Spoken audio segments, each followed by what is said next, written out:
Before I tell you what hunts the fog in Chinle, I need you to answer something. Have you ever seen footprints that change shape? Not erosion, not tricks of light, but prints that start as one thing and become something else mid-stride, like whatever made them decided to stop pretending halfway across the ground. Comment below and subscribe, because you'll need to remember these rules.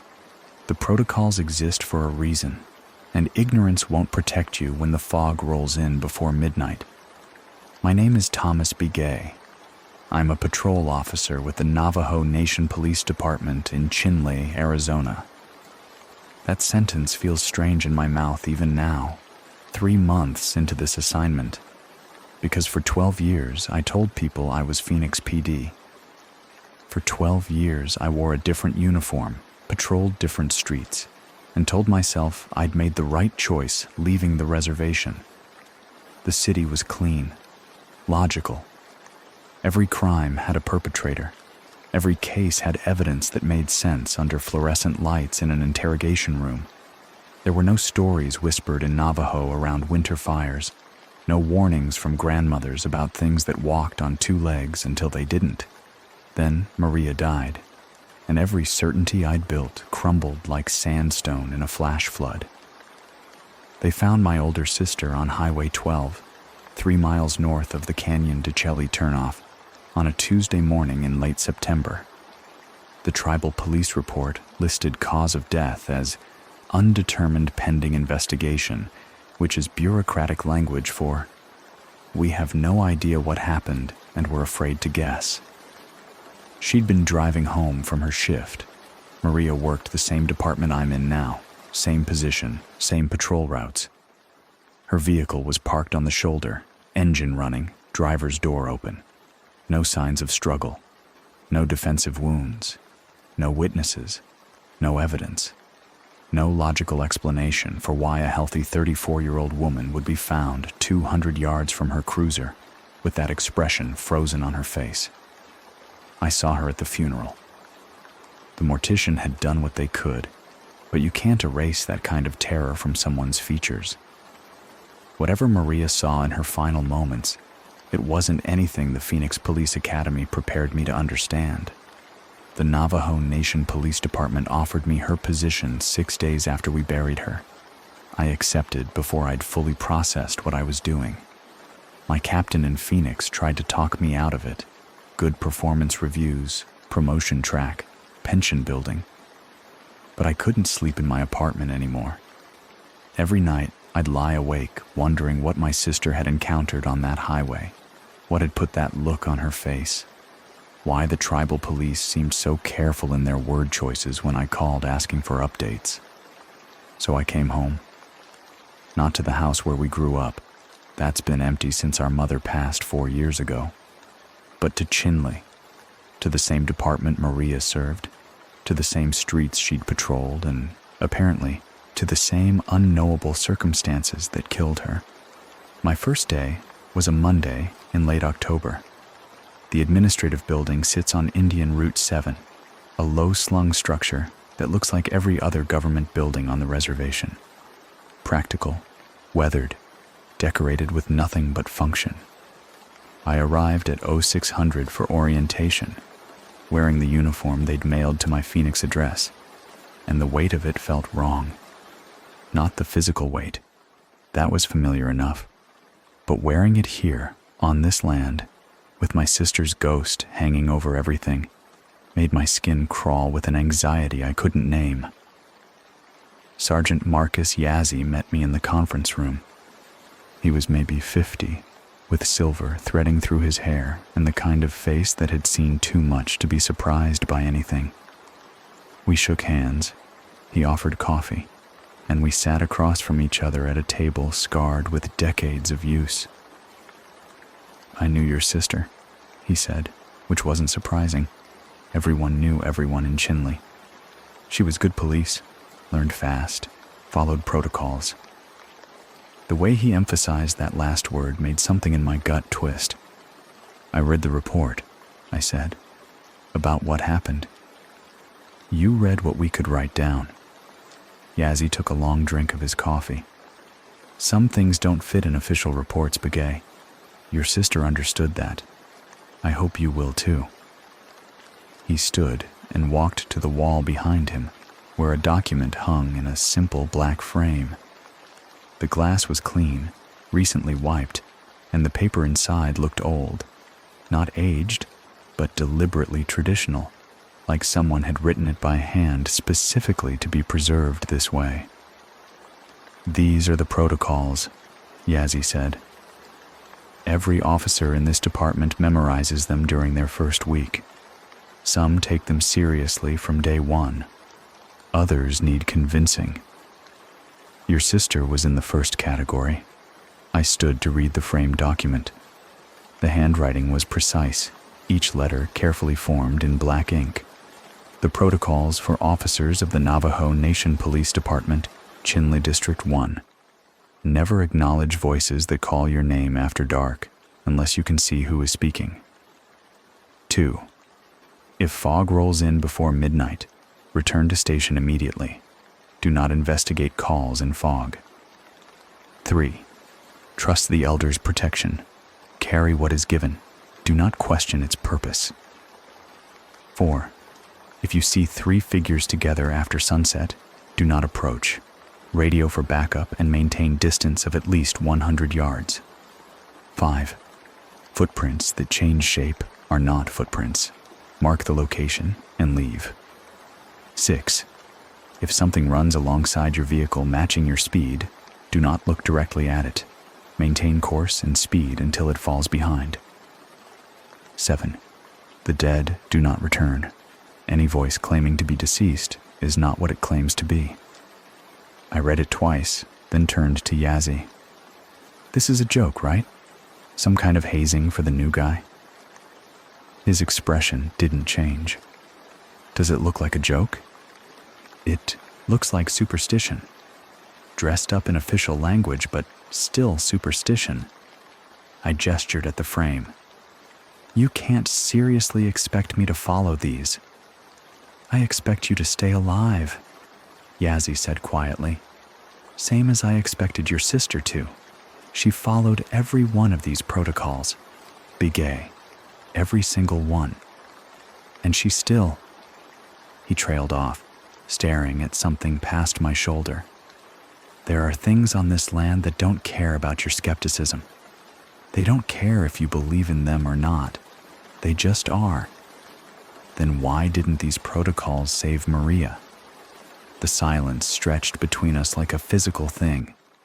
Finally, Yazzie moved back to his chair and sat down heavily. Because sometimes following the rules isn't enough. Sometimes the thing hunting you is patient enough to wait for the one moment you can't follow them all. I wanted to argue. Wanted to pull out everything I'd learned in 12 years of professional law enforcement, all the rational explanations and evidence-based procedures. But I looked at Yazzie's face and saw the same expression I'd seen at Maria's funeral. Not fear, exactly, but a kind of weary acceptance that made my arguments die in my throat. You'll be partnered with Officer Riley Tsosi, Yazzie said, changing the subject with obvious relief. He requested you specifically, said he knew your family. I don't know any Tsosis. You will now. He's young, 24, but he's from a traditional family. Bilingual, knows the land, knows the stories. He'll be good for you. Yazzie stood, indicating the meeting was over. Your shift starts at 1400. Riley will meet you in the parking lot. I spent the next 7 hours trying to process what I'd seen on that wall. The protocols kept circling in my mind, each rule more absurd than the last. Voices after dark, fog before midnight, 3 figures after sunset. It read like something from a campfire story, not legitimate police procedure. I'd worked gang violence in Phoenix, dealt with cartel activity on the border, handled situations that would make most people's hands shake. None of it involved mystical warnings about shape-changing footprints. At 13:45, I walked out to the parking lot and found a young Navajo officer leaning against a patrol cruiser. He straightened when he saw me, offering a wide smile that seemed genuine despite everything. "Officer Bigay? I'm Riley Sosi." His handshake was firm, confident. "I'm sorry about your sister. Maria was good people. Taught me a lot when I first started." "You knew her well?" "Well enough to respect her. She took the protocols seriously. Saved my life once because of it." He unlocked the cruiser. "Come on, I'll drive the first patrol. Give you time to learn the routes." We spent the first 2 hours in relative normalcy. Riley showed me the main roads through Chinle, pointed out frequent trouble spots, explained the usual calls, domestic disturbances, drunk and disorderly, occasional theft. It was standard patrol work, familiar enough that I started to relax. Maybe the protocols were just tradition, something the department maintained for cultural reasons rather than practical ones. Then, as the sun started dropping toward the horizon, Riley pulled into a rest area off Highway 12 and killed the engine. "I need to show you something," he said, "before our shift goes any later." He pulled out his phone, swiped through photos, then handed it to me. This was taken 4 months ago. Mile marker 83, about 2 miles from where they found Maria. The photo showed a stretch of sandstone beside the highway, the kind of hard-packed desert surface that could hold prints under the right conditions. Someone had placed evidence markers beside a trail of footprints that led from the road toward the scrubland. The first 3 prints were clearly boot prints, deep treads, standard hiking boot pattern, spaced evenly, like someone walking at a normal pace. The 4th print was different, not dramatically different at first glance. The tread pattern was still visible, the depth still consistent. But the shape had elongated slightly, the heel narrower, the toe section wider. By the 5th print, the boot tread was barely visible beneath something else, something with claw marks at the front. The depth doubled like whatever made it had suddenly weighed twice as much.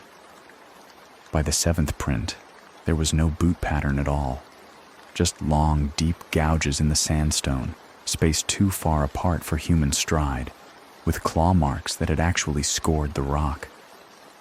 "Photo manipulation," I said, but my voice sounded uncertain even to myself. "I took this myself," Riley said, "with 3 other officers present, including your sister.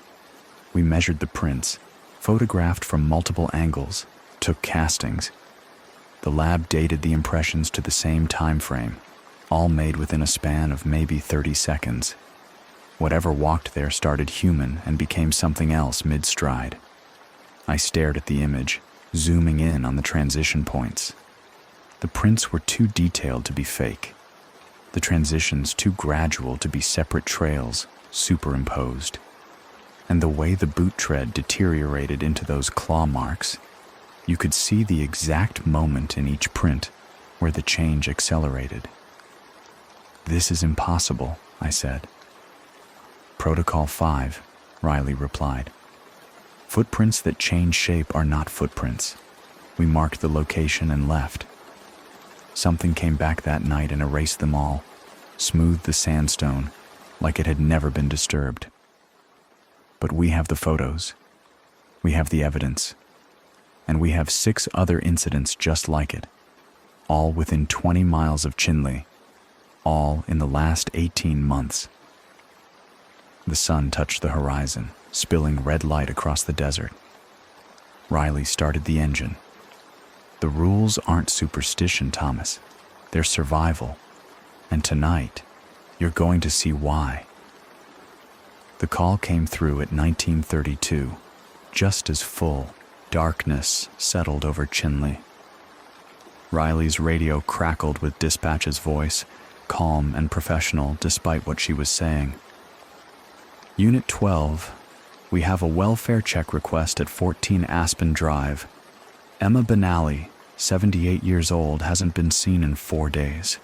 Neighbor reports mail piling up and no answer at the door. Riley picked up the handset. Unit 12 responding. ETA 12 minutes. He glanced at me as he pulled onto the highway. Welfare checks are routine. Probably she's visiting family and forgot to tell anyone. But we follow procedure. Knock, call out, check the perimeter if no answer. Standard stuff, I agreed, trying to ignore the tension in my shoulders. The photo of those transforming prints was still burned into my mind. 14 Aspen Drive sat at the end of a dirt road, a small traditional hogan surrounded by empty land. The nearest neighbor was 300 yards away. Riley parked 20 feet from the entrance, and we both grabbed our flashlights before approaching. The mail was indeed piling up, 4 days' worth stuffed into a metal box by the door. No lights inside, no sound. Riley knocked 3 times. Mrs. Benali? Navajo Nation Police. We're here to check on you. Nothing. He knocked again, called out in Navajo this time. Still nothing. We walked the perimeter, checking windows. That's when the smell hit me. Sweet and rotten, unmistakable to anyone who's worked patrol for more than a year. We're going in, Riley said, radioing dispatch with our status. He tried the door. Unlocked. The smell was worse inside. We found Emma Benali in her bedroom, lying on top of the covers, dressed in a traditional velvet blouse and long skirt. Her skin had that waxy quality that comes after days without life, and the room temperature had clearly accelerated decomposition.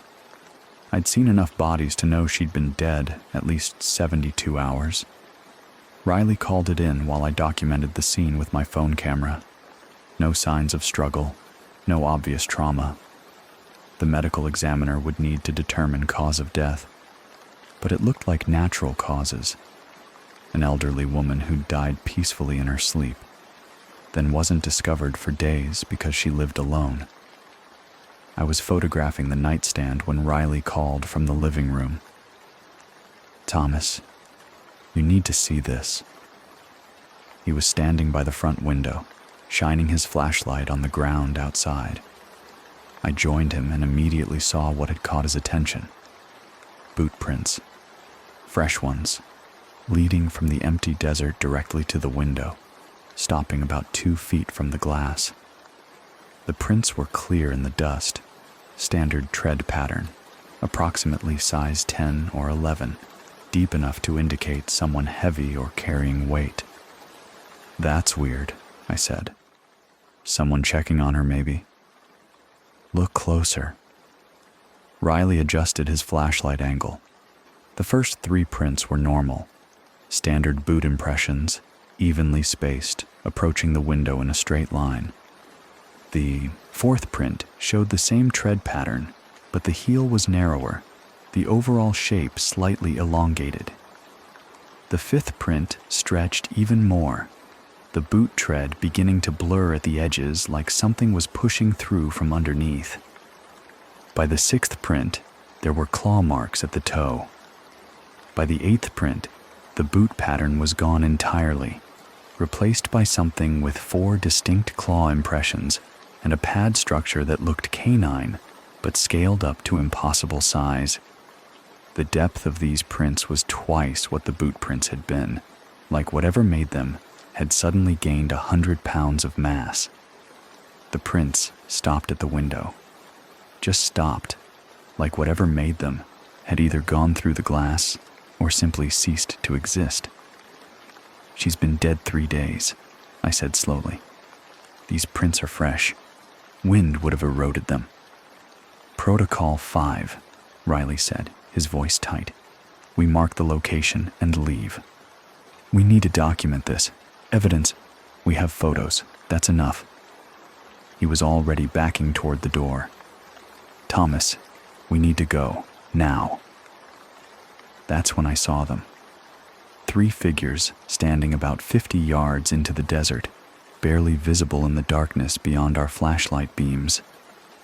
They were human-shaped, roughly the right height and build, but something about their posture was wrong. They stood too still, weight distributed in a way that made my hindbrain scream warnings my conscious mind couldn't articulate. I started to point my flashlight at them, but Riley grabbed my wrist. Don't. Protocol 4. 3 figures after sunset. We don't approach. They're just standing there. Look at their knees. I looked. Even at this distance, even in the poor light, I could see what he meant. Their legs bent wrong, joints articulating backward like a bird's legs, and they were perfectly, absolutely still, in a way that no living human ever stands. Riley keyed his radio. Dispatch, Unit 12. We need backup at 14 Aspen Drive. We have a Code 7 situation. Code 7. I didn't know what that meant, but dispatch's response came back immediately, the calm professionalism replaced with urgency. Unit 12, confirm Code 7. All units, we have a Code 7 at 14 Aspen Drive. Unit 12, are you in immediate danger? Negative, but we're leaving the scene now. The whistling started as we reached the cruiser. It came from 4 directions simultaneously: north, south, east, west, each one a perfect 5th interval apart, creating a harmony that no human throat should be able to produce. The sound was cheerful, almost playful, like someone whistling a children's song. But hearing it come from 4 different points in the darkness, all perfectly synchronized, made every hair on my body stand up. Riley was already in the driver's seat, engine running. I climbed in, and he reversed hard, kicking up dust as we pulled away. The 3 figures hadn't moved. They just stood there, knees bent wrong, watching us leave with a stillness that was worse than any pursuit. The whistling followed us for half a mile before it finally faded. We drove in silence back to the station.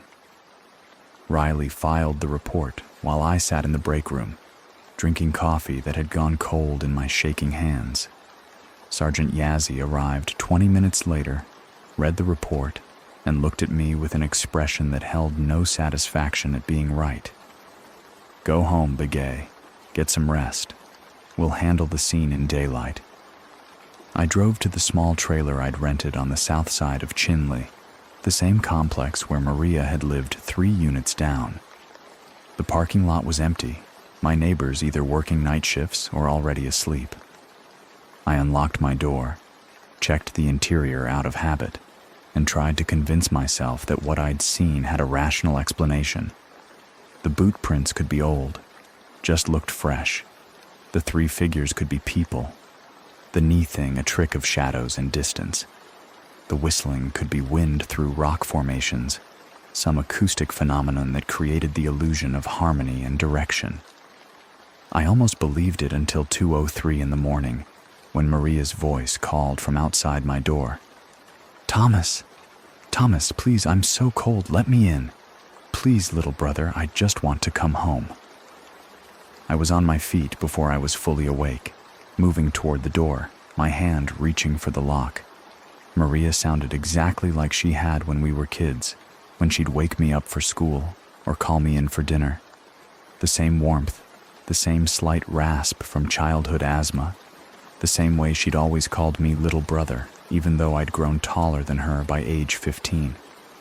My fingers touched the deadbolt. Protocol 7 crashed through my sleep-fogged brain. The dead do not return. Any voice claiming to be deceased is not what it claims to be. I jerked my hand back like the metal had burned me. Thomas, please. It's so cold out here. I just want to see you. I miss you so much. I backed away from the door, my heart slamming against my ribs. There was a small bag on my kitchen counter. Yazzie had given it to me at the end of shift, said it was standard issue for all officers. I'd tossed it there without opening it, too exhausted to care. Now, I dumped it out with shaking hands. Salt in a cardboard container, a bundle of dried sage, A small lighter. A note card with instructions in Yazzy's handwriting. Line of salt across all thresholds. Burn sage. Do not speak. Do not acknowledge. Wait for dawn. Thomas, why won't you answer me? Don't you love your sister anymore? I poured salt across the doorway with hands that wouldn't stop trembling. The voice outside changed pitch slightly, became pleading, desperate. Please, Thomas. They're coming back. The things that killed me, they're coming back, and I'm so scared. You have to let me in. You have to protect me. I lit the sage bundle. Smoke filled my small trailer, acrid and cleansing. I sat on my couch in the darkness, sage in one hand, and I did not speak, did not acknowledge, did not move toward that door, no matter how much the voice begged, no matter how perfectly it mimicked my sister's fear, her pain, her love for me. The voice outside tried different approaches. Anger, how dare I ignore her? Manipulation, if I loved her, I'd open the door. Bargaining, just crack it open, just let her see my face one more time.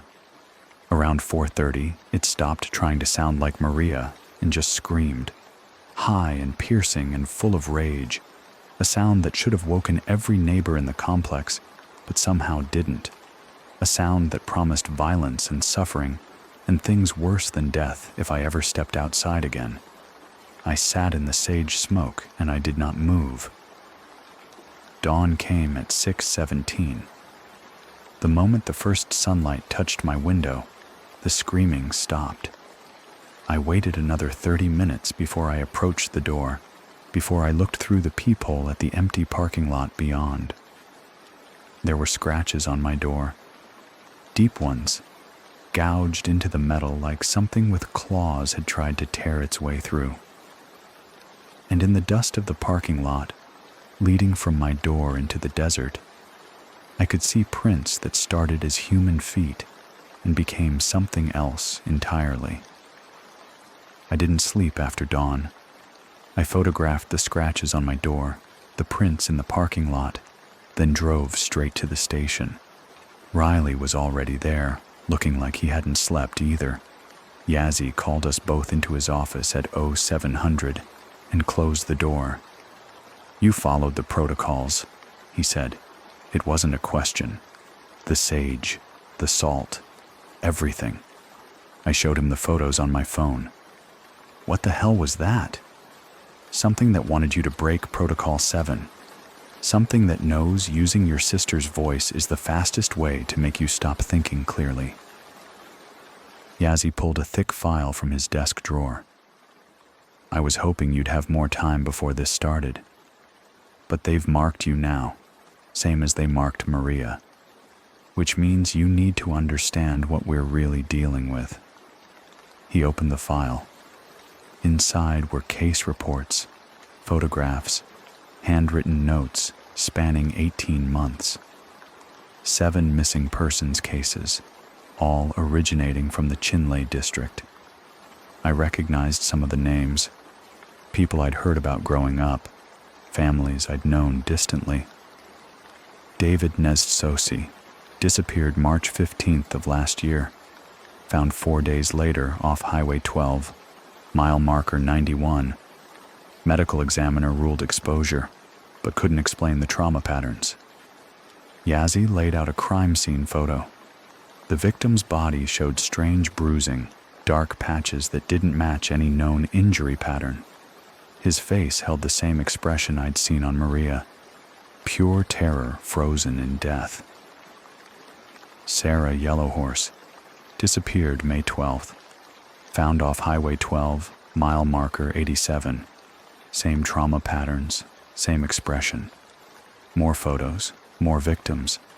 7 in total, each one found within a 5-mile stretch of Highway 12, each one showing injuries that the medical examiner's reports described as inconsistent with known causes and presenting unusual characteristics not attributable to natural processes or standard violence. Look at the dates. Riley said quietly. He'd pulled up a calendar on his phone. March 15th, May 12th, June 28th, August 9th. I stared at the list, my mind making the connection before I wanted to accept it. New moon phases. Every single one, Yazzie confirmed. 7 victims over 18 months, all vanishing within 48 hours of a new moon, all found in the same stretch of highway. And 3 months ago, your sister started investigating the pattern. He laid out Maria's notes. Her handwriting was precise, methodical, the work of someone trained in proper evidence documentation. She'd mapped the locations, cross-referenced the lunar calendar, interviewed families. At the bottom of one page, she'd written a single phrase in Navajo, then translated it below. They hunt when the sky is darkest. Maria figured out the pattern, I said. That's why they killed her. She figured out more than the pattern. She figured out who. Yazzie closed the file. But before you can understand that, you need to talk to someone who understands what your family really is. Someone who knew your grandmother's grandmother. He wrote an address on a piece of paper and handed it to me. Henry Watchman. He's 86 years old, traditional as they come, and he's been waiting to meet you since the day Maria died. Go today. This can't wait. The address led to a small home northeast of Chinle, set back from the road with a traditional hogan in the yard. I arrived at 10:30 to find an elderly man sitting on the porch, turquoise jewelry at his neck and wrists, wearing clothes that looked handmade. Velvet shirt, traditional boots, silver buttons catching the morning sun. His face was deeply lined, but his eyes were sharp and clear as he watched me approach. Thomas Begay, he said in Navajo, then switched to English. You look like your grandmother. Same eyes, same walk. Come, sit. We have much to discuss. Inside, his home smelled of cedar and sage. Photographs covered the walls. Generations of Navajo families, traditional ceremonies, landscapes I recognized from my childhood. He prepared coffee in silence, the ritual itself seeming to hold significance. When he finally sat across from me, he studied my face for a long moment. Your sister came to me 5 weeks before she died, he said. She'd figured out the pattern, identified the ones responsible, and wanted to know why they'd chosen this place. I told her what I'm about to tell you, but I don't think she truly believed until it was too late. He took a sip of coffee, gathering his thoughts. Your bloodline is old, Thomas.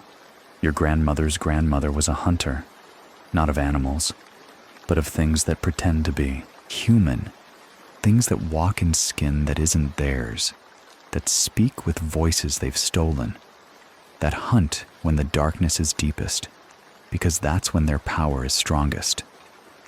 The Navajo have many names for them, but the truth beneath the names is always the same. They are corruption given form, and they feed on fear and flesh in equal measure. I wanted to interrupt, to say this was impossible, but the scratches on my door were too fresh. The memory of Maria's voice begging to be let in was too vivid.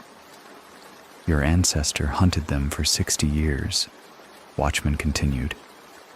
She learned their signs, their patterns, their weaknesses, and when she died, she passed that knowledge to her daughter, who passed it to the next generation. It's in your blood, Thomas, the ability to see them for what they really are, to resist their voices, to stand against them when others would run. That's why the protocols work better for you than for other officers. That's why they couldn't make you open that door last night, even using your sister's voice. Maria knew this. She learned it the same way you're learning it now, and she was hunting them when they killed her. His expression hardened. They take her death as a victory. They use her voice as a weapon against you. But they've made a mistake, Thomas. by marking you, by showing themselves so openly. They've confirmed what your sister discovered. They're preparing for something larger. The 7 deaths weren't random. They were preparation, ritual feeding, building power for a summoning that requires darkness and death and terror in specific measures. He stood and walked to a cabinet, removing items wrapped in cloth. When he returned, he laid them on the table between us. A small leather pouch containing corn pollen, a piece of turquoise the size of my thumb, and an obsidian blade maybe 6 inches long, napped to a razor edge. This is your protection bundle. The corn pollen is blessed, speaks to the holy people. The turquoise connects you to the earth, to balance. The obsidian, he touched the blade carefully. This is what can end them, but only if wielded by someone of your bloodline, only if used with the proper acknowledgement. Acknowledgement? You must see what they were before they became corrupted. You must offer them respect for what they've lost, even as you banish what they've become. Without that recognition, the blade is just stone. With it, it's a doorway back to the void they crawled from. He pushed the items toward me. Keep these with you, always. When the time comes, you'll know how to use them. I spent the next hour learning recognition signs, the way their shadows sometimes moved wrong, how their reflections showed something different than what stood before you, the subtle wrongness in their gait that mimicked the reversed knees I'd seen on those 3 figures. Watchmen taught me phrases in traditional Navajo, words of protection and banishment that felt heavy on my tongue, like speaking them, changed the air pressure in the room. When I finally left his home, the sun was past its peak. I drove back to the station with the protection bundle secure in my pocket, my mind racing through everything Watchman had told me. Riley met me in the parking lot, his expression grim. "We got an ID on possible suspects," he said. "Security footage from the trading post near mile marker 87. 3 people, always together, purchasing items that match what we'd expect for the kind of rituals Maria was investigating." Inside, Yazzie had pulled up the footage on his computer. The timestamp showed various dates over the past 6 months, always within a week of a new moon.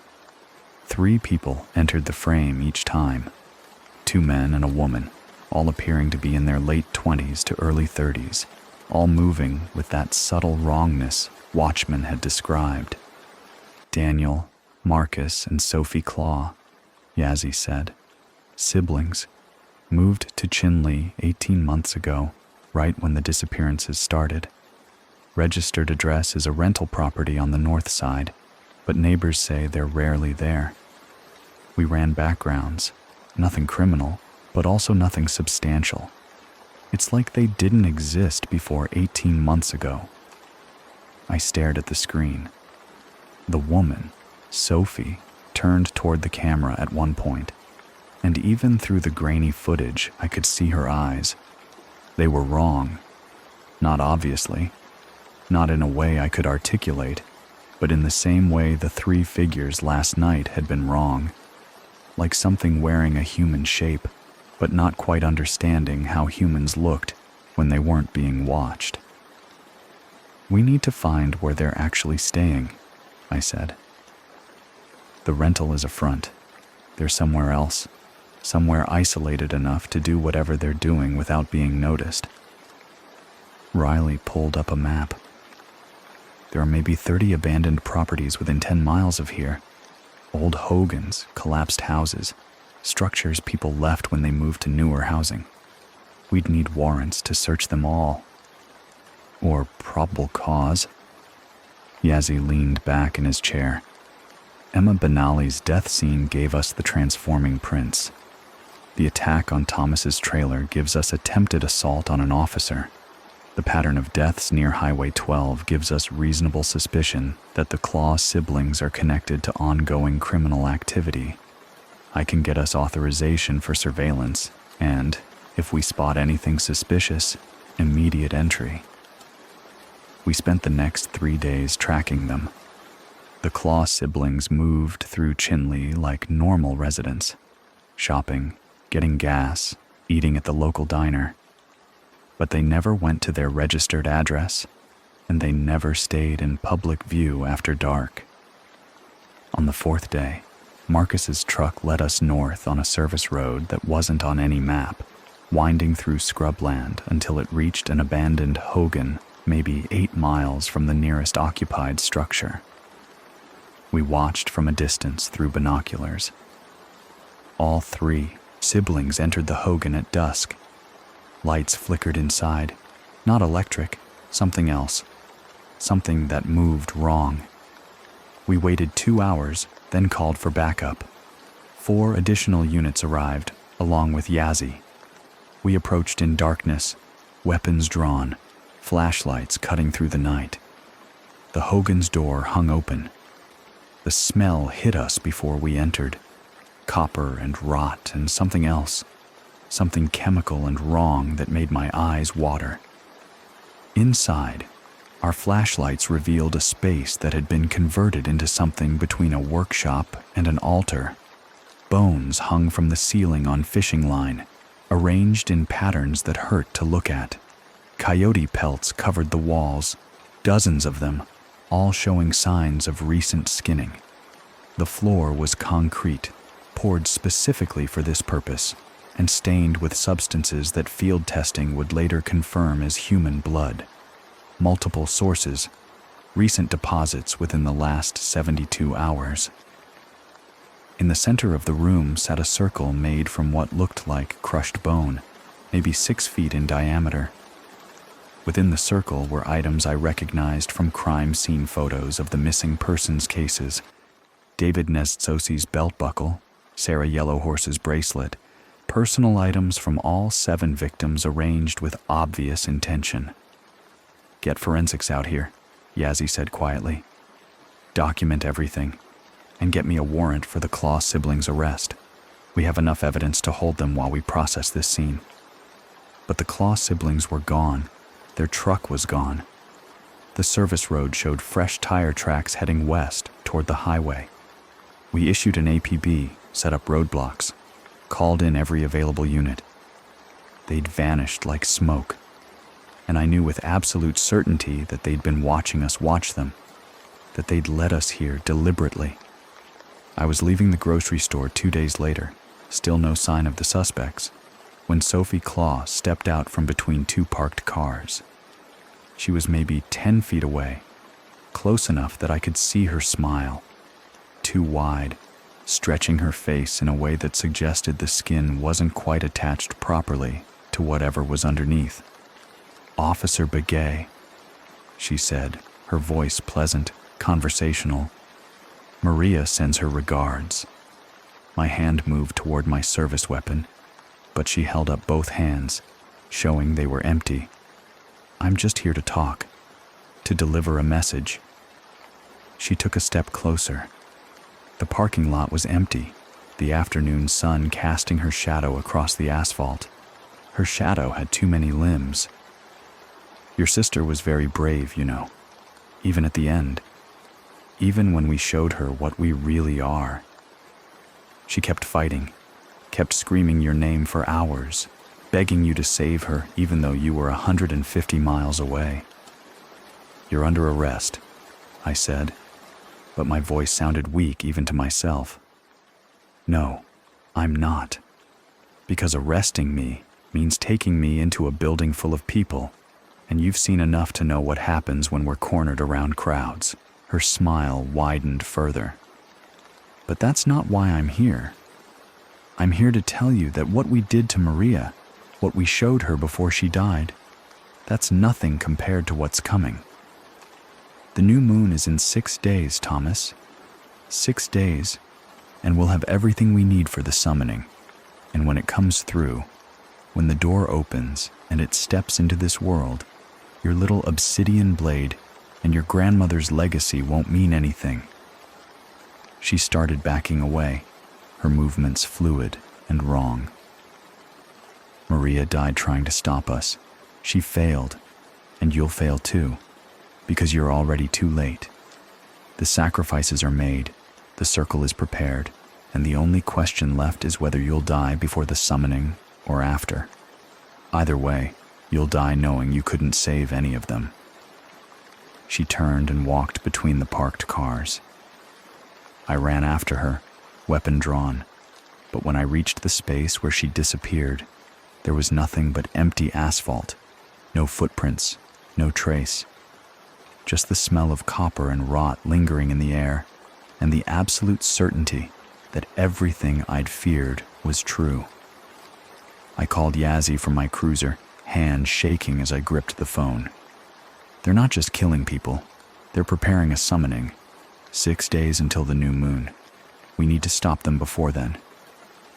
I know, Yazzie said quietly. Watchman called. He says the bloodline hunter needs to prepare. He says Maria tried to face them alone, and that's why she failed. This time, we do it together. This time, we follow every protocol.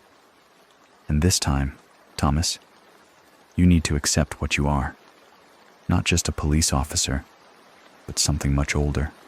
Something they're right to fear. I looked down at my hands, at the protection bundle in my pocket, at the obsidian blade that Watchman said could end them. 6 days until the new moon. 6 days to figure out how to stop something my sister had died trying to fight. 6 days to become what my bloodline had always meant me to be. The operation briefing took place at 0600 on the morning of the new moon, in the station's main conference room. Yazzie stood at the front beside a woman I didn't recognize. Mid-40s, dark suit, FBI credentials clipped to her belt. This is Special Agent Morrison, Yazzie said. She's been tracking unusual death patterns across the Southwest for 3 years. When I sent her our case files, she confirmed what we suspected. The Claw siblings have done this before, in at least 2 other locations. Different names, same pattern. 7 victims, new moon phases. Then they disappear before anyone can stop them. Morrison pulled up satellite imagery on the projector. Except this time, they're not disappearing. They're completing something. We've intercepted communications suggesting tonight is their endgame, a summoning ritual that requires specific celestial alignment and the accumulated death energy from their previous victims. She zoomed in on Highway 12, mile marker 87. This is where all 7 bodies were found within a 2-mile radius. Satellite thermal imaging from last night showed 3 heat signatures in this location at midnight, performing what appeared to be a preparation ritual. We believe they'll return tonight for the final summoning. Yazzie took over. We're deploying 4 tribal units, plus Agent Morrison and Officer Begay. Full tactical gear, night vision, body cameras recording everything. We set up surveillance positions at 2200 hours. Maintain complete radio silence until we have visual confirmation of the suspects and their activity. Once we confirm illegal activity, we move in with overwhelming force. Riley raised his hand. Rules of engagement? Standard protocols apply, Morrison said. But I need to be clear. Based on what we've seen in previous cases, these individuals are extremely dangerous. They've demonstrated abilities that suggest drug use, possible hallucinogens that cause violent psychosis. Approach with maximum caution. Assume they're armed, and do not engage alone under any circumstances. She didn't know what we were really dealing with. Couldn't know. The FBI didn't have protocols for things that wore human skin and spoke with stolen voices.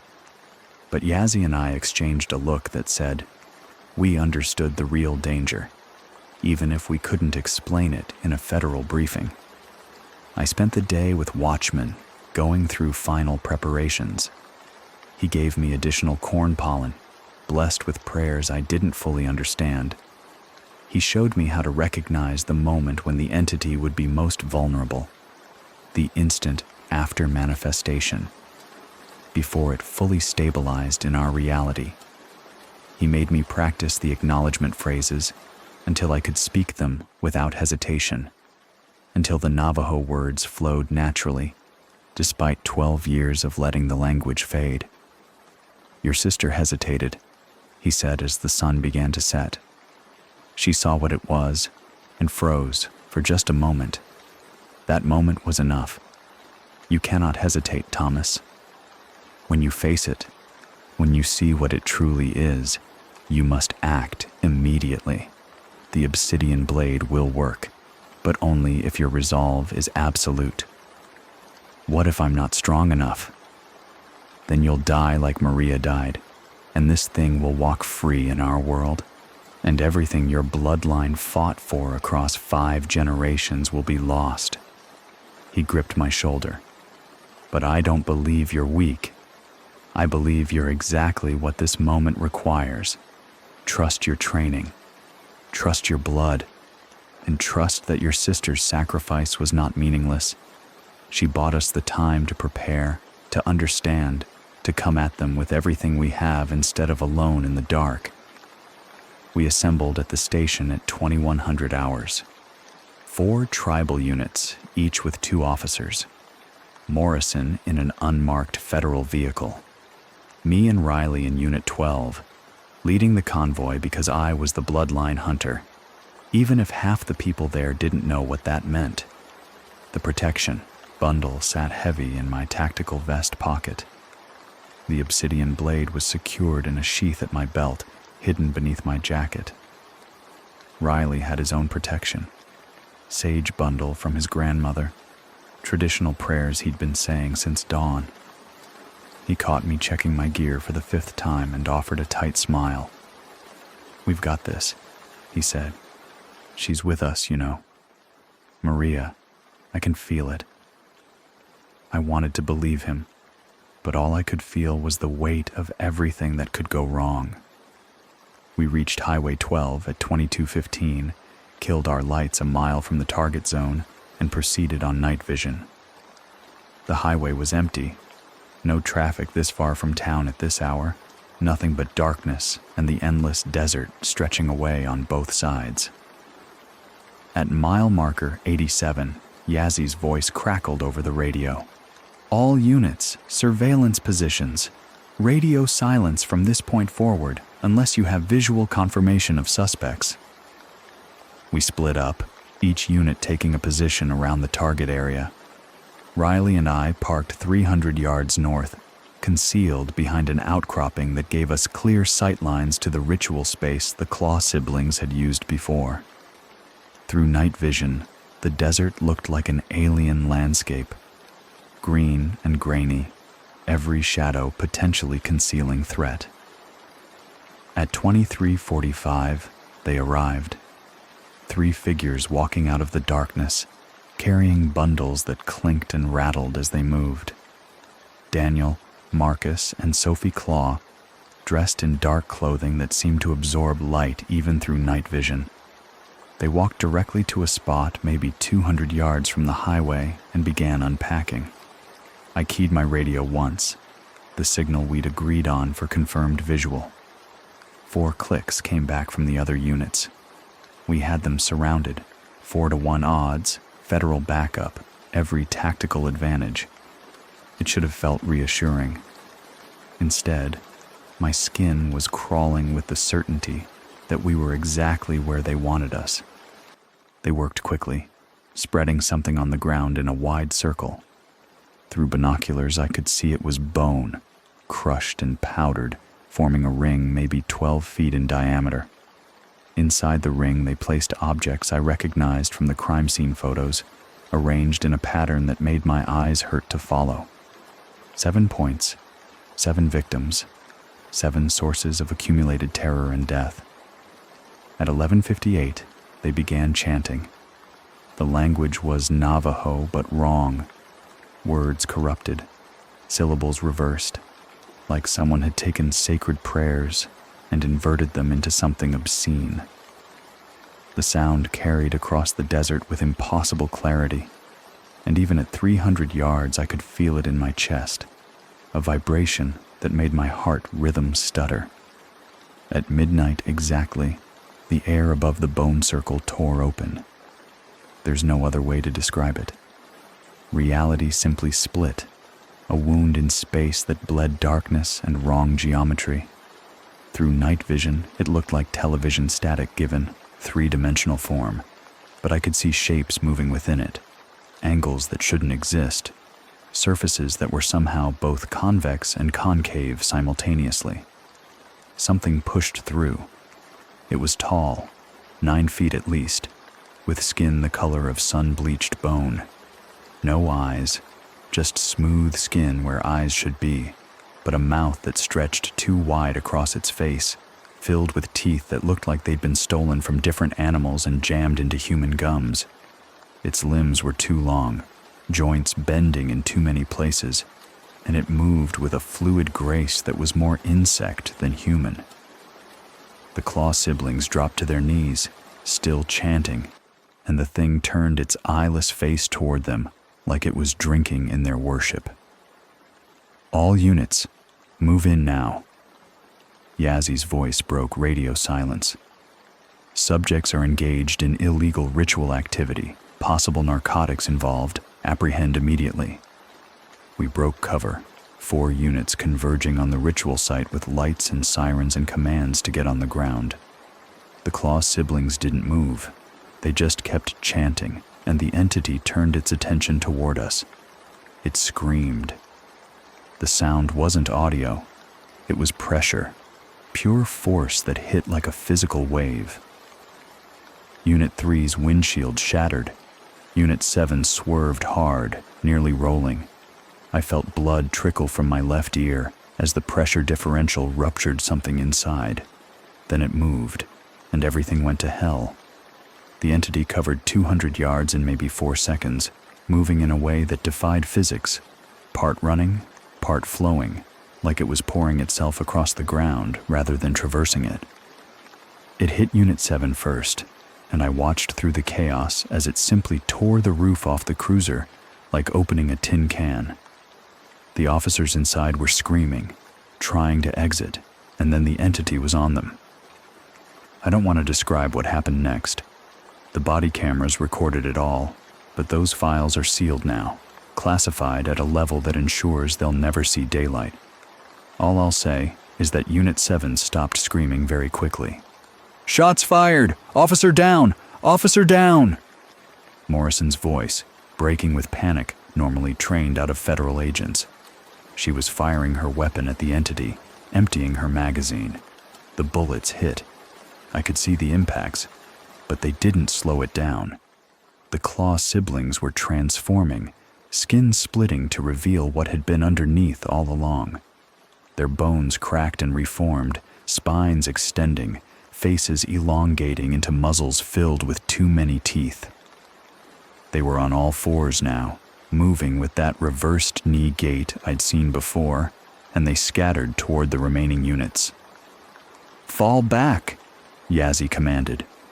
"All units fall back to the highway."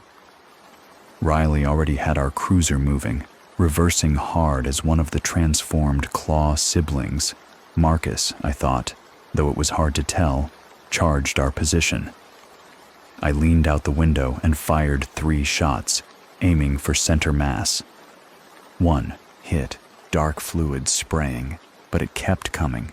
Then we were on the highway, Riley flooring it, speedometer climbing past 70, 80, 85 miles per hour. The creature was keeping pace, running alongside us in the darkness, its breathing wet and ragged but not labored, not tired, just hungry. Something hit our roof with a sound like a car crash. Metal buckled inward, claws punching through, and I realized Sophie had jumped onto the vehicle from behind. Her face appeared in Riley's window, pressed against the glass, mouth open impossibly wide, and she was laughing. Riley swerved hard left, trying to throw her off. The creature on the ground matched our movement, then leaped. It hit my door with enough force to deploy the side airbag. Face pressed against my window, and I could see its eyes, human eyes, Marcus's eyes, trapped in that monstrous face and screaming silently for help, even as the mouth below them opened to reveal row after row of teeth. I fired through the door. Blood sprayed. The creature fell away, tumbling across the highway. But Sophie was still on the roof, still tearing through metal. And when her clawed hand punched through near Riley's head, he jerked the wheel reflexively. We left the highway at 83 miles per hour. The cruiser went airborne for maybe 2 seconds, then impacted hard in the scrubland. The airbags deployed. The world became white powder and ringing ears and the smell of scorched chemicals. When I could see again, Sophie was gone from the roof. The windshield was shattered but intact, and Riley was slumped in the driver's seat, blood spreading across his vest. "Riley!" I grabbed him, checking for wounds. Exit wound in his shoulder, through and through, bleeding badly but not arterial. "Stay with me, brother. Stay with me." "Go," he gasped. "The entity. You have to... bloodline." Radio chatter was fragmenting, multiple voices overlapping. "Unit 3 disabled. Morrison requesting immediate backup. Thing is heading south." "Oh God, it's Thomas. Where's Thomas?" "Protocols say... Bloodline Hunter goes alone." I grabbed the radio handset. "Unit 12, officer wounded, requesting medevac at..." I checked our position on the GPS. Coordinates north 36.478, west 109.632. Officer Sosi has gunshot wound to shoulder, needs immediate extraction. "Copy, Unit 12. Dispatch responded, professional despite the chaos. Medevac en route, ETA 15 minutes. All units fall back to staging area. Do not engage the entities directly." Through the shattered windshield, I could see fog rolling across the desert. Fog where there should be none, spreading like something alive, and it was moving toward us fast. Protocol 2. If fog rolls in before midnight, return to station immediately. But midnight had passed. The ritual was complete. And the fog wasn't natural. It was something the entity was creating, spreading its influence across the land. I grabbed my gear, the protection bundle, the obsidian blade. Riley tried to protest, but I pressed his good hand against his shoulder wound. "Pressure. Keep pressure until medevac arrives. That's an order." "Thomas, don't. You can't face it alone." "That's exactly what I have to do." I keyed the radio one last time. "All units, Officer Begay is continuing pursuit on foot. Do not follow. Repeat, do not follow. This is bloodline business now." I didn't wait for acknowledgement. I grabbed my flashlight and started moving into the fog, following the sound of something massive moving through the darkness ahead, something that had torn through from another place and would keep killing until someone stopped it, until I stopped it. The fog swallowed me within 20 yards. Radio signals dissolved into static behind me, and I was alone in the darkness with my sister's killer, with the thing that had spoken to me in her voice, with the entity my bloodline had been born to fight. Somewhere in the fog ahead, it was waiting, and I was walking straight toward it. The fog was thick enough to cut, pressing against my skin like something solid and alive. My flashlight beam died after maybe 3 feet, swallowed by the unnatural murk. But the protection bundle in my vest pocket had begun to warm, a gentle heat that pulsed in rhythm with my heartbeat. And somehow I knew which direction to walk. Watchman had told me the bundle would guide me when the time came.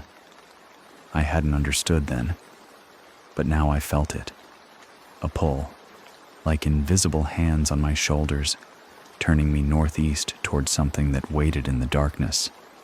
My boots crunched on desert hardpan that shouldn't exist this far from the highway.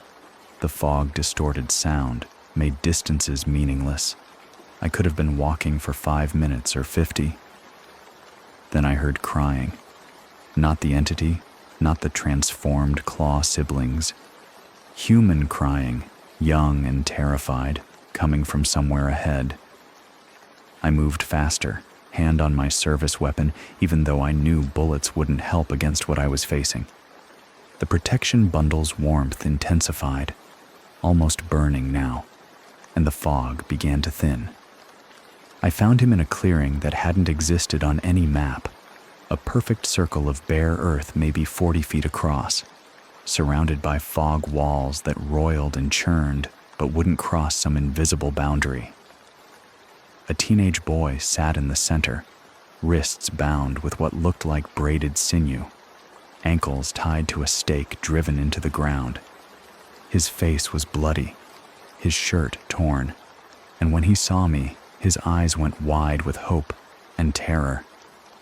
"Officer," he gasped, "please, you have to get out of here. It's coming back. It said it was coming back for me when it finished with the others." I ran to him, pulling out my knife to cut his bonds. "What's your name?" "Justin. Justin Begay. I'm from Lukachukai. I was driving to visit my girlfriend in Chinle, and something was in the road, and I stopped, and then..." His voice broke. "Then they took me. 3 people, but they weren't people. They changed into... I know." I cut through the ankle restraints. "How long have you been here?" "I don't know. Hours, maybe?" "They did something, some kind of ritual, and that thing came through, and it looked at me with no eyes, and it said I was dessert." He was shaking so hard I could barely hold his wrists steady to cut the bindings. "It said it wanted to save me for after it killed you." The fog walls pulsed, and I felt rather than heard something massive approaching. The protection bundle was scorching hot now, almost painful against my chest. I grabbed Justin and pulled him behind me, drawing my service weapon with my other hand, even though I knew it was futile. "Stay behind me. Don't run. If I tell you to close your eyes, you close them immediately. Understand?" He nodded, gripping the back of my vest with both hands. The entity walked out of the fog, using Maria's body. Not wearing her skin. That would have been easier somehow. No, it had reconstructed her perfectly, down to the scar on her left eyebrow from when we were kids, and she fell off her bike. Same height, same build, same Navajo Nation police uniform she died in. But the eyes were wrong, black from edge to edge, and when it smiled at me, its teeth were the teeth from the 9-foot monster I'd seen tear Unit 7 apart. "Hello, little brother," it said in her voice, perfect pitch, perfect inflection. "I've been waiting for you. You're not Maria." My gun was steady despite everything. "Protocol 7. The dead don't return." "Oh, I'm not Maria. Not anymore." It walked closer, movements fluid and wrong despite wearing my sister's form. "But I have all her memories, Thomas. Every single one. Did you know she thought about you every day after you left? Wondered if you'd ever come home, if you'd forgive her for the fight you had before you went to Phoenix." I didn't lower the weapon. "What fight?" "The one where she told you that leaving wouldn't make you less Navajo, that running from the reservation wouldn't erase what's in your blood." It tilted Maria's head, studying me. "She was right, wasn't she? You came back, just like she knew you would." Behind me, Justin was whispering prayers in Navajo. The protection bundle felt like it was burning a hole through my vest. "Your sister was delicious, by the way." The entity circled slowly, keeping distance. "She tasted like copper and fear and your mother's fry bread. Did you know she ate a piece for breakfast the morning we took her? Kept it in her cruiser, wrapped in foil, saving it for her lunch break. We could taste it in her blood, that sweetness, mixed with the terror when she realized what we were going to do to her." "Stop talking. She screamed your name for hours, Thomas. begged you to save her even though you were sleeping soundly in your Phoenix apartment, probably dreaming about anything except the reservation you'd abandoned. We showed her what we really are, let her see the truth behind the skin, and she broke. Your strong, brave sister broke like glass, and the sound she made when I fired 3 shots, center mass, perfect grouping, the kind of shooting that would have earned praise at the range. The bullets hit Maria's body, punched through, and the entity didn't even flinch. It just smiled wider, showing more of those stolen teeth. Bullets can't hurt me, little brother. I'm not really here. This is just a shape, a memory pulled from your sister's dying thoughts and given form because it amuses me to wear her face when I kill you. The fog walls contracted, shrinking the clearing. I could feel pressure building, the same force that had shattered Unit 3's windshield. The entity was playing with me, drawing out the fear, feeding on it. But I don't want to kill you, it said, voice shifting to something that wasn't Maria anymore, something older and vast. Not yet. First, I want to offer you a choice. The shape it wore flickered.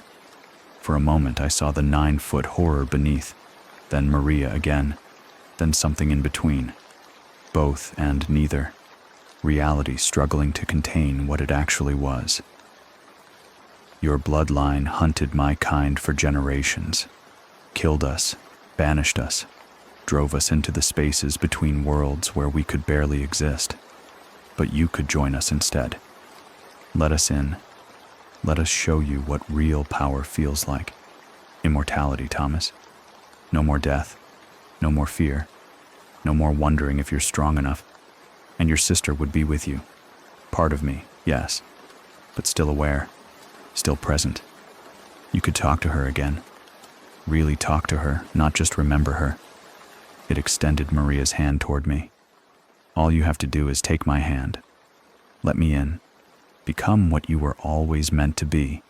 Not a hunter of my kind, but one of us. A predator instead of prey.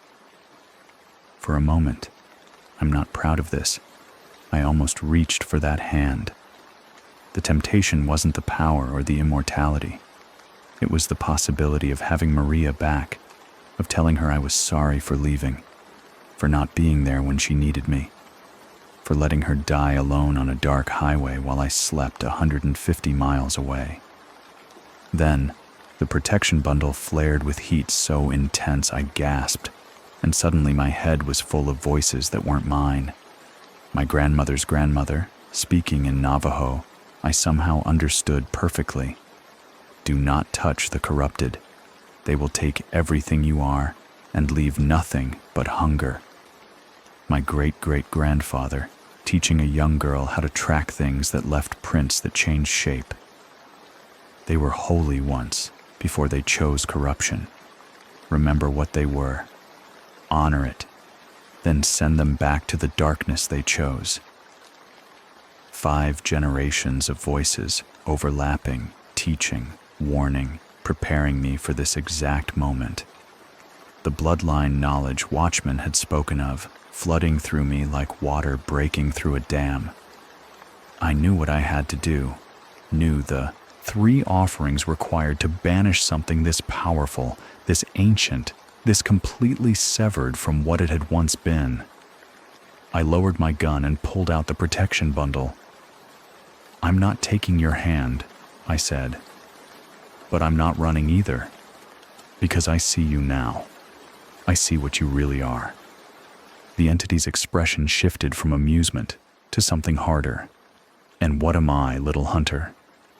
You were holy once. I opened the bundle, corn pollen spilling into my palm. Before the corruption.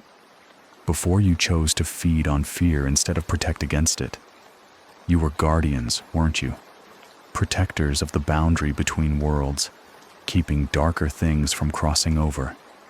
That was your purpose, your sacred duty. The fog walls stopped contracting. The entity stood perfectly still, Maria's face frozen in an expression I couldn't read. That's the first offering, I continued, my voice steady despite everything. Acknowledgement. I see what you were. I recognize the sacred purpose you abandoned. I honor the guardians you could have remained. I scattered corn pollen in the traditional pattern watchmen had taught me. 4 directions, creating a boundary that glowed with faint golden light. The entity hissed, stepping back from the pollen line. The second offering is respect. I knelt, placing my hand on the earth, feeling the land respond. Not for what you've become, but for the choice you faced and the burden it carried. You stood at the boundary so long, saw so many horrors trying to cross, that you forgot why you were protecting humanity in the first place. Forgot that we're worth protecting. I respect that burden. I acknowledge that duty, and I forgive you for breaking under its weight. The entity's form flickered violently. For a moment I saw all of it at once. The 9-foot horror, Maria's body, and beneath both of them something else. Something radiant and terrible, ancient beyond measure, that had once stood between humanity and things far worse than itself. No, it said, voice cracking. You can't. You're just a human. You can't offer forgiveness. I'm not just human. I'm the bloodline. 5 generations of hunters who understood what you were before you fell. And we forgive you. I drew the obsidian blade, the stone cold and sharp in my hand. The third offering is sacrifice. Blood freely given to pay the debt you've accumulated. Blood to close the door you opened. Blood to sever your connection to this world and send you back to the void you crawled from. I drew the blade across my left palm. Pain flared bright and sharp, blood welling immediately. I let it drip onto the corn pollen, mixing sacred and profane, offering and demand. I see what you were, I said in Navajo, the words flowing perfectly. I respect what you carried. I sacrifice freely to end what you've become. The debt is paid. The door is closed. You are banished. Then in English, go back to the darkness. You are not welcome here. The entity screamed. Not sound, pure force, reality itself rejecting what I'd done. The obsidian blade blazed with light so bright I had to close my eyes, but I could still see it through my eyelids, white and golden and absolutely unforgiving. The entity's form shattered, Maria's body dissolving into smoke and shadow, the 9-foot horror beneath writhing as the light consumed it. In the distance, I heard 3 voices screaming in unison, Daniel, Marcus, and Sophie Claw, wherever they'd fled to, whatever forms they'd taken. The light found them too, following the connection back to the summoners, and their screams cut off abruptly as the banishment took them all. The dimensional tear I'd seen during the ritual, the wound in reality the entity had crawled through, it sealed with a sound like thunder, space folding back on itself, leaving nothing but clean air and silence. I opened my eyes. The fog was gone. The clearing was just ordinary desert, no different from anywhere else on the reservation. Justin was still behind me, unhurt, staring at where the entity had been with wide eyes. Is it over? I looked at my bleeding palm, at the obsidian blade still glowing faintly with residual power, at the corn pollen scattered across the ground in sacred patterns. Yeah, it's over. In the distance, I could hear sirens. Medevac for Riley, backup units converging, Morrison probably calling for every federal resource she could think of. But here, in this small circle of desert, there was just silence, and the absolute certainty that what I'd sent back would not return. Maria was gone, really gone this time, not worn as a mask by something corrupt and hungry. And somehow, standing in the darkness with blood dripping from my hand and my sister's killer banished to the void. I finally felt like I could breathe. The debt was paid, the door was closed, and I was still standing. Dawn came slowly, the sky lightening from black to deep blue to the pale orange that meant the sun was minutes from breaking the horizon. I sat in the desert with Justin, both of us too exhausted to move, waiting for backup to find us. My left hand was wrapped in gauze from the first aid kit I kept in my vest, blood soaking through, but the bleeding mostly stopped. The obsidian blade lay on the ground beside me, inert now, just stone again. Justin hadn't spoken in 20 minutes. When he finally did, his voice was small. What was that thing? Something old, something that should have stayed gone. I looked at him. 16 years old, probably traumatized for life, but alive. You're going to be okay. You survived something that killed 7 other people. That means something. It means I was lucky you came. No, it means you were strong enough to last until I got there. I managed a tired smile. Don't discount that. Headlights appeared in the distance, multiple vehicles converging on our position.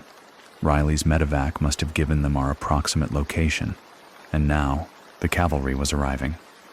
Yazzy's cruiser reached us first, the sergeant jumping out with his weapon drawn until he saw we were alone and relatively intact.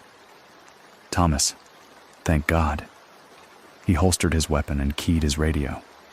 All units, we have Officer Begay and the civilian victim, both alive. Scene is secure.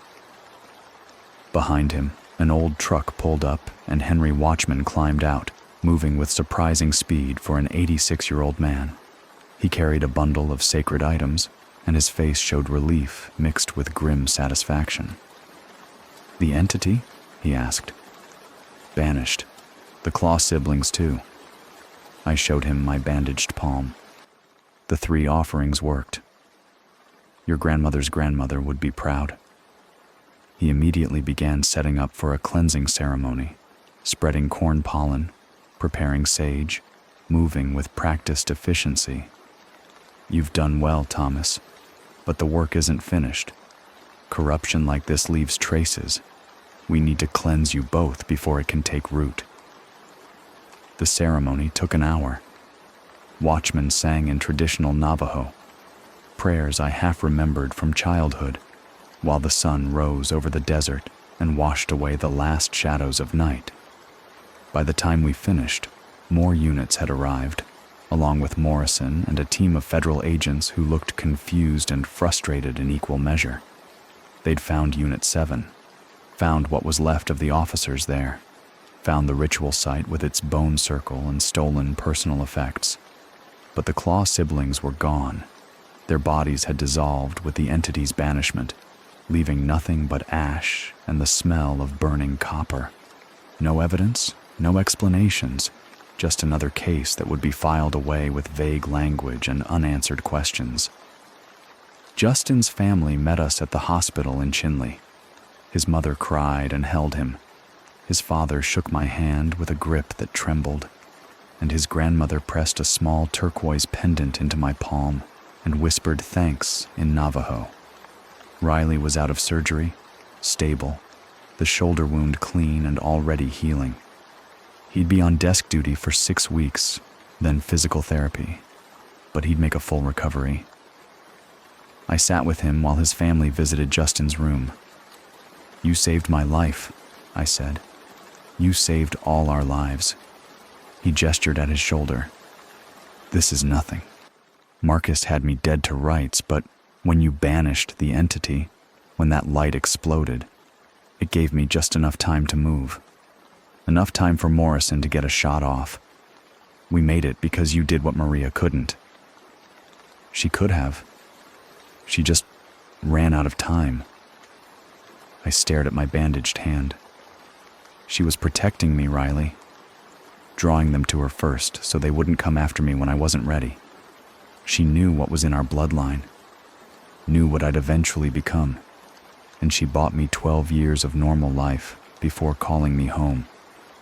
3 months passed. The formal ceremony was held in the tribal council chambers with representatives from all 33 chapters of the Navajo Nation in attendance. Yazzie read citations for bravery.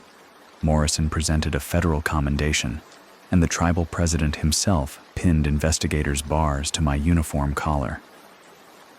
Officer Thomas Begay is hereby promoted to investigator, specializing in unusual cases requiring cultural and traditional knowledge. He will serve as primary liaison between the Navajo Nation Police Department and the Council of Elders on matters involving supernatural phenomena. His authority extends across all chapters, and his recommendations on protocol and procedure will carry the weight of departmental policy. New protocols were framed beside the original 7 on the station wall. I'd written them myself, with watchman's guidance. Protocol 8. All officers will carry blessed protection bundles at all times when on duty. Protocol 9.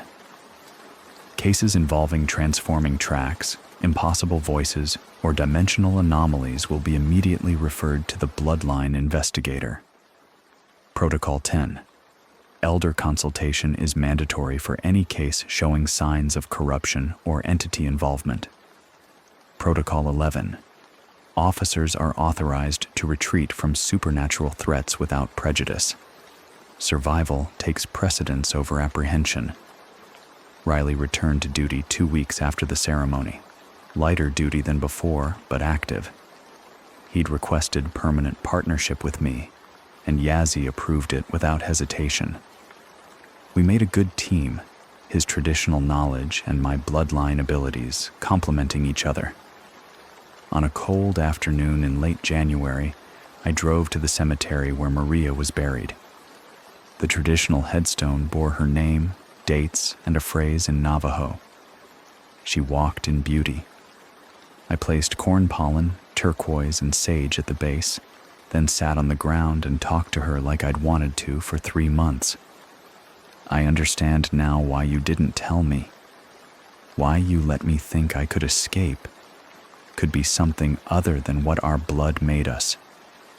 You gave me time to choose this life instead of having it forced on me. You made me want to come home instead of dragging me back in chains of obligation. The wind picked up, carrying the scent of sage and juniper across the cemetery. I'm sorry I wasn't there when you needed me. Sorry you faced them alone. But I'm here now, Maria. I'm doing what you trained me to do, what our bloodline was born for, and I won't stop. I promise you that. I stayed until the sun began to set, then drove back to the station. My office, I had an office now, small but mine, was dark when I arrived.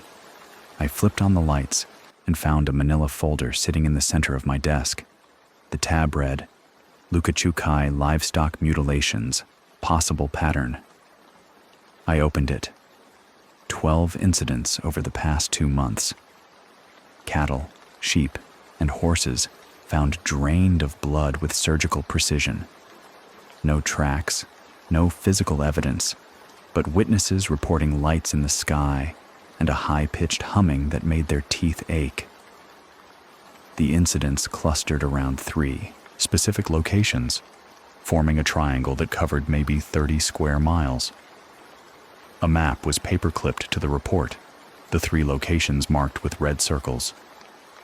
Someone, probably Yazzie, had drawn lines connecting them, and the triangle they formed had a note in the center.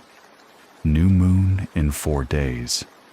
I pulled out a fresh notebook and started making notes, cross-referencing the incident reports with lunar calendars and traditional Navajo teachings about sky beings. This was different from the Claw siblings, different from the entity they'd summoned, but it was still something that hunted in darkness and left patterns designed to accumulate power. My phone rang. Yazzie. You see the file? I'm looking at it now. You up for a drive to Lukachukai tomorrow? I've got an elder there who thinks she knows what we're dealing with. I'll be ready at 0600. I hung up and looked at the map again, at the triangle, at the pattern emerging from chaos. This was my life now. This was my purpose. Not city streets and standard police work, but the boundary between the ordinary and the impossible, between what people believed in and what hunted them anyway. My name is Thomas Begay. I'm an investigator with the Navajo Nation Police Department. I protect people from things they don't believe in, things that hunt when the fog rolls in, things that wear familiar voices, things that drain cattle under new moon skies and leave patterns that speak of rituals older than history. My bloodline was born to fight these battles, to stand at the boundary and say no further. This is what I do. This is what Maria died teaching me to do. And out there in the darkness beyond Chinle, beyond Lukachukai, beyond the edges of the map where the old stories still hold power, there are things that need stopping. I close the file folder, grab my jacket and protection bundle, and head for the door. The night shift is just beginning, and somewhere in the darkness, something is waiting that doesn't know a hunter is coming. But it will learn. They always do.